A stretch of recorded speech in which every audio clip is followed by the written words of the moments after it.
Your life as a CIA Black Ops officer. Level 1, the applicant. You are 24 years old, and you think applying to the CIA is like applying to any other government job. It is not. You fill out the online form on a Sunday night.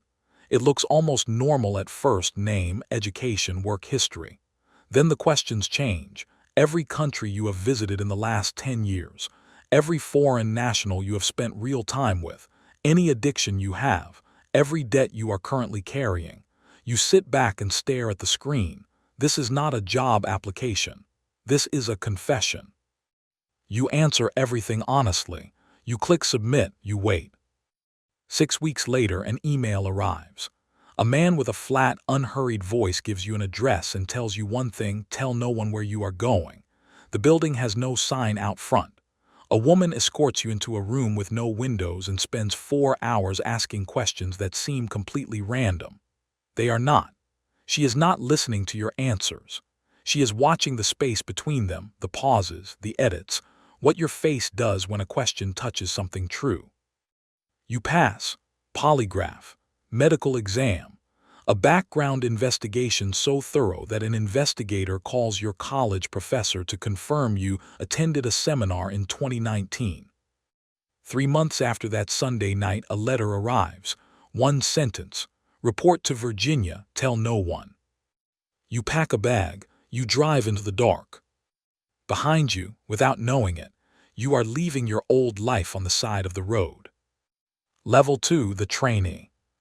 The farm is 9,000 acres of Virginia forest. No public address. No road signs pointing toward it. No acknowledgement from the United States government that it exists at all. For the next 18 months, it is your entire world. You wake at 5 in the morning. You run before the sun comes up. You sit in classrooms and learn things that no university has ever taught: how to spot a tail 3 blocks back on a crowded street, how to walk through a building and leave no trace, how to sit across from someone who is lying and smile like you believe every single word. You practice on real cities, real streets, instructors who are actively trying to catch you. The first 3 times they do. The 4th time, you disappear into a department store, exit through a loading dock, and walk away clean. But the hardest lessons are never the physical ones. Your instructors teach you that every person who can be recruited fits into one of 4 categories: money, belief, fear, or ego. Your job is to figure out which one and use it. They send you into real cities with real civilians who think they are part of a psychology study. You make strangers trust you in under 2 hours. You make them feel genuinely understood. Then you take what you came for and walk away. It works every single time. In the debrief, your instructor asks how it felt. You say fine. He writes 1 word in your file. The word is viable. 20% of your class does not make it. You graduate in the top 10%. They hand you a cover identity and a flight departure time.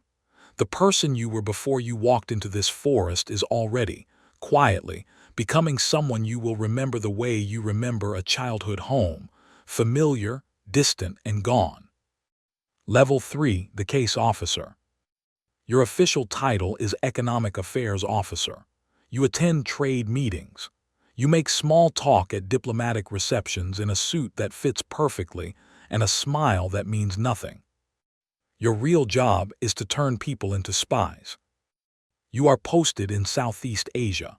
You are looking for people with access: government officials in closed-door meetings, military officers who know things Washington needs to know, business people who travel to places Americans cannot go. You study each target like a surgeon studying a body before an operation: their finances, their habits, their family pressures, the cracks in their life that they have not yet noticed themselves. Your first target is a mid-level foreign ministry official. He has access to diplomatic cables. He has a daughter with a medical condition his government insurance will not fully cover. You spend 4 months becoming his friend. Coffee on Tuesday mornings, long conversations, the occasional loan with no conditions attached. Not yet. By the time you ask him to share a few documents, just a few, nothing too sensitive, The trap has been closing so slowly and so quietly that he doesn't even feel it shut. He agrees. Your chief calls it the best first recruitment he has seen in a decade. That night, you lie awake staring at the ceiling, not with guilt exactly, but with the quiet understanding that you just used a man's love for his sick daughter to destroy his loyalty to his country. You are going to do it again. That is the job. Level 4, the NOC. After 3 years, they offer you something different, and the difference is everything. NOC, non-official cover. No embassy, no diplomatic immunity, no badge, no phone number connecting you to anyone who will claim you. If a foreign intelligence service arrests you on a Tuesday night in a city far from home, the United States government will look at your photograph and shrug. They have never heard of you. You face whatever comes alone, a prison sentence, an interrogation room, or in certain countries, a bullet and an unmarked grave. The pay is better, the operations are more important, the risk is not theoretical. You say yes. They build you a completely new human being. New name, new history, new company with real offices, real employees, real clients who have absolutely no idea it is a ghost. You move to Dubai. You become someone who has never trained in a Virginia forest, never recruited an asset, never looked across a coffee table and calculated exactly how to break someone open. You live this cover 24 hours a day, 7 days a week, year after year. The only price you pay, at first, is small and easy to ignore. There are mornings in new cities when you wake up disoriented and spend 3 full seconds unable to remember which name belongs to you. 3 seconds, every morning, you tell yourself it is nothing. It is not nothing. Level 5, the paramilitary officer. The call comes at 3 a.m. It always comes at 3 a.m. Your NOC cover is blown in Istanbul. Not completely, but enough. A foreign intelligence officer has your photograph and is pulling threads that lead closer and closer to your real identity. You are pulled out before dawn. 2 connecting flights.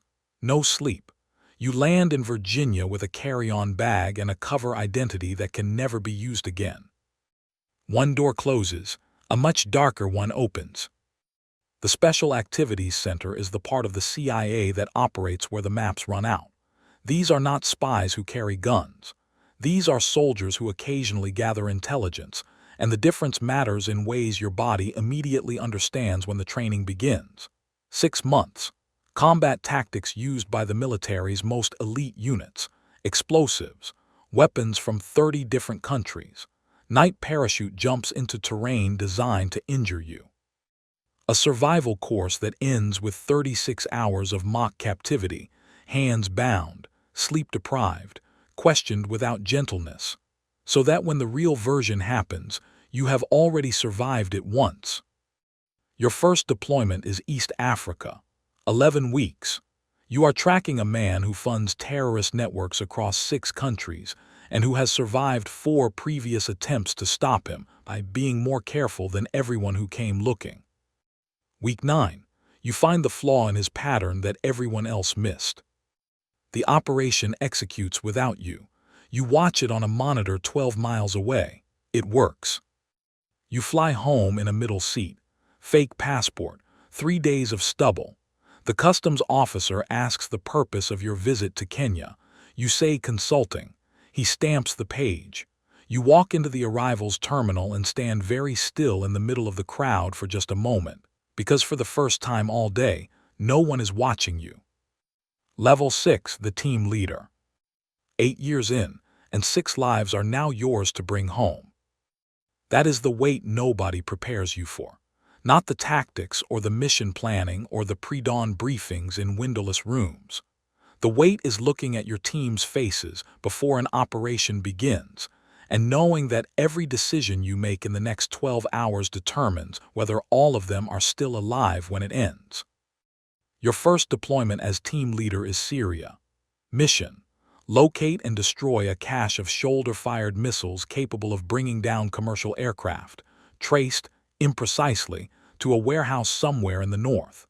7 weeks of running sources, paying informants, conducting night surveillance in a city where being a foreigner is a death sentence if the wrong person looks at you twice. Week 6, you find the warehouse, you call it in. The strike happens before dawn, 31 missiles destroyed. The mission report marks it a success. It does not mention the family who lived next door, not fighters, not soldiers, just people in the wrong place when the coordinates were confirmed. You don't ask. The report doesn't ask. You close the file and open the next one because the alternative is a paralysis that gets your own people killed, and you understand that now in a way that nothing in your training ever quite communicated. 1 month later, a night operation in Libya goes wrong in 11 seconds. Your contractor, former Marine, father of 2 boys in Georgia, is gone before anyone can react. You write a letter to his family that contains none of the true details of how or where it happened. You fold it, you seal it, you hand it off. You never see where it goes. His family receives a flag and a cover story.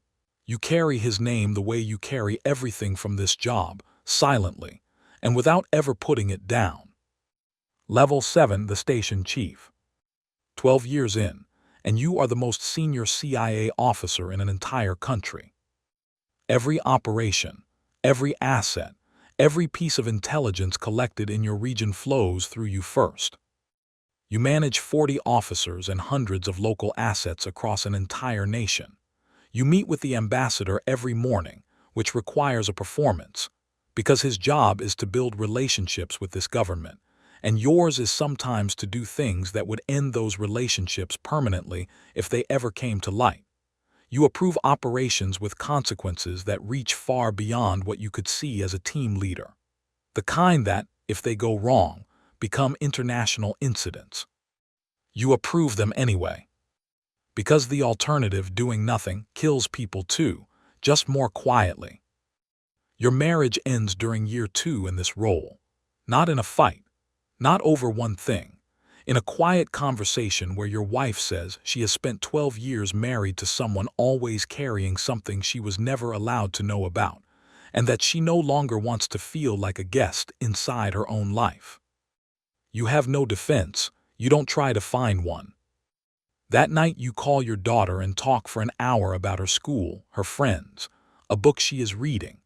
You listen to her voice the way a person listens to something they are afraid of losing, carefully and without saying so.